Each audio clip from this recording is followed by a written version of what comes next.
Greetings, this is Jeff Riddle, pastor of Christ Reformed Baptist Church in Louisa, Virginia, and this is another in this series of readings from and brief notes and commentary upon Augustine of Hippo's Harmony of the Evangelists. And in this episode, we're going to be looking at Book 1, chapters 19 through 21. We begin in chapter 19, which is titled, The Proof That This God is the True God. But that must have been a vain necessity and a ridiculous timidity. We ask now what opinion regarding this God is formed by those men whose pleasure it is that all gods ought to be worshipped. For if he ought not to be worshipped, how are all worshipped when he is not worshipped? And if he ought to be worshipped, it cannot be that all others are to be worshipped along with him. For unless he is worshipped alone, he is really not worshipped at all. Or may it perhaps be the case that they will allege him to be no God at all, while they call those gods who, as we believe, have no power to do anything except so far as permission is given them by his judgment, have not merely no power to do good to anyone, but no power even to do harm to any, except to those who are judged by him who possesses all power, to merit so to be harmed. But, as they themselves are compelled to admit, those deities have shown less power than he has done. For if those are held to be gods whose prophets, when consulted by men, have returned responses which, that I may not call them false, were at least most convenient for their private interests, how is not he to be regarded as God, whose prophets have not only given the congruous answer on subjects regarding which they have consulted at the special time, but who also, in the case of subjects respecting which they were not consulted, and which related to the universal race of man and all nations, have announced prophetically so long time before the events those very things of which we now read, and which indeed we now behold. If they gave the name of God to that being under whose inspiration the Sibyl sung of the fates of the Romans, how is it not he to be called God, who, in accordance with the announcement aforetime given, has shown us how the Romans and all nations are coming to believe in himself through the gospel of Jesus Christ as the one God, and to demolish all the images of their fathers? Finally, if they designate those as gods who have never dared through their prophets to say anything against this God, how is it not he to be designated God, who not only commanded by the mouth of his prophets the destruction of their images, but who also predicted that among all the Gentiles they would be destroyed by those who should be enjoined to abandon their idols and to worship him alone, and who, on receiving these injunctions, should be his servants? Chapter 20. Of the fact that nothing is discovered to have been predicted by the prophets of the pagans in opposition to the God of the Hebrews.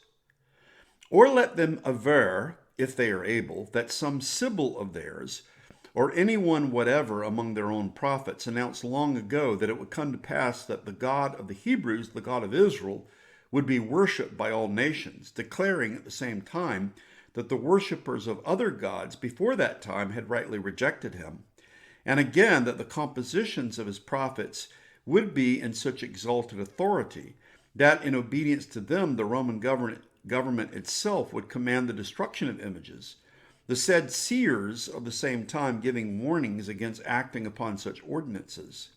Let them, I say, read out any utterances like these, if they can, from any of the books of their prophets. For I stop not to state that those things which we can read in their books repeat a testimony on behalf of our religion, that is, the Christian religion, which they might have heard from the holy angels and from our prophets themselves, just as the very devils were compelled to confess Christ when he was present in the flesh. But I pass by these matters, regarding which, when we bring them forward, their contention is that they were invented by our party.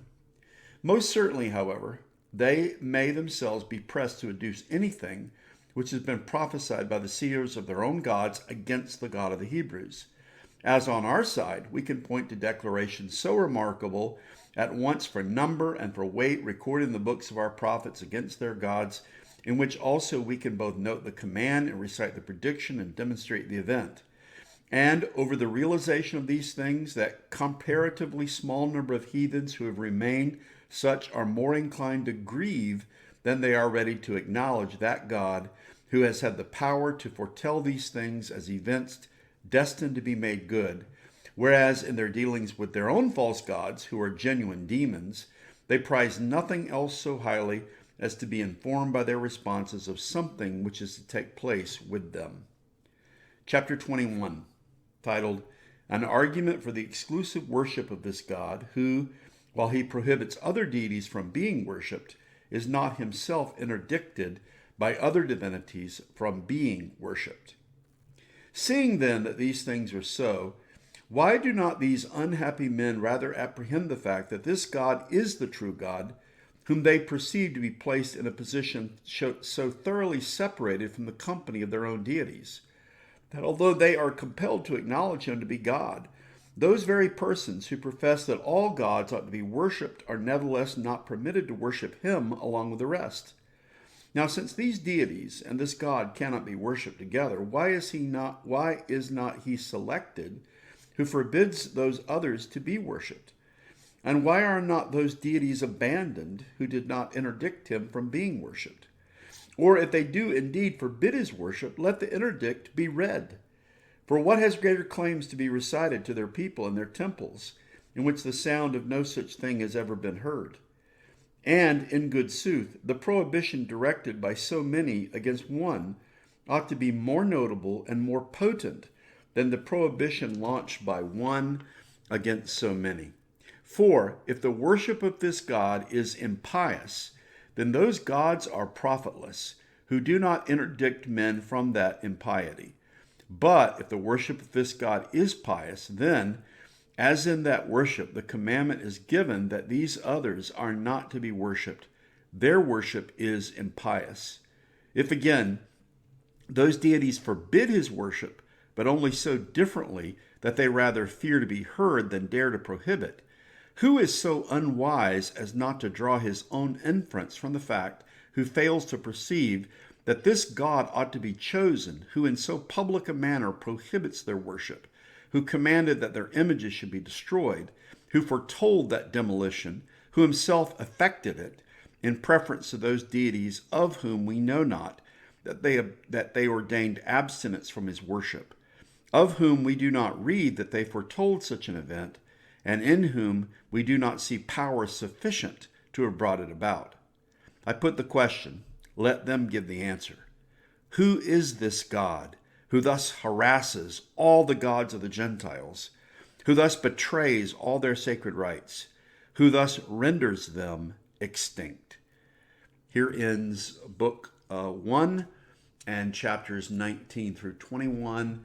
And let's go back and give some notes and commentary on each of these three chapters. We'll start off with Book 1, Chapter 19, titled The Proof That God is the True God. Augustine continues to ask why the pagan Romans refused to offer worship to the biblical God, the God of the Hebrews, or the God of Israel, in the manner in which he desires to be worshipped. He adds, quote, "For unless he is worshipped alone, he is really not worshipped at all," end quote. Augustine suggests that even the pagans will admit that their deities have shown less power than the one true God. Now, Book 1, Chapter 20, titled, Of the Fact That Nothing is Discovered to have been Predicted by the Prophets of the Pagans in Opposition to the God of the Hebrews. Augustine here declares that the prophets of the pagan gods, like those of Cybele, never predicted that the God of the Hebrews would be worshipped by all men, or by men from all nations. He makes reference to the devils confessing Christ during Christ's performance of exorcisms, but notes, quote, their contention is that they were invented by our party, end quote. In contrast to the pagan prophets, Augustine calls attention to the Old Testament prophets who accurately predicted the coming of Christ. In Book 1, Chapter 21, it's titled, An Argument for the Exclusive Worship of this God, who, while he prohibits other deities from being worshipped, is not himself interdicted by other divinities from being worshipped. Augustine poses a logical challenge to his pagan opponents based on two contradictory opinions. First, their religion claims that all the gods are to be worshipped. Augustine is asking, why then do they not worship the God of the Hebrews? Secondly, however, the God of the Hebrews demands exclusive allegiance. If they worship him aright, why then do they not put away the other gods? Augustine closes with a question. Who is this God who thus harasses all the gods of the Gentiles, who thus betrays all their sacred rites, who thus renders them extinct? In conclusion, Augustine continues to press in these chapters the superiority of the God of the Bible to the pagan pantheon of the gods. He especially makes the point that whereas the pagan gods did not demand exclusive allegiance, the God of the Hebrews was intolerant and demanded the exclusive allegiance of his worshipers.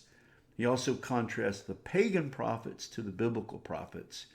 And he continues, although this is a work that is on the harmony of the evangelists, in this book 1, to give a great deal of attention to sort of the religious conflict between Christianity and its belief in one God who demands exclusive allegiance and who is intolerant, in contrast to the many gods of the pre-Christian Greek and Roman religions, and how these gods were supposedly tolerant of the worship of other deities. And so there's a battle of religions that is evident even as he is sort of giving this as a preface for his discussion of the harmony of the Gospels.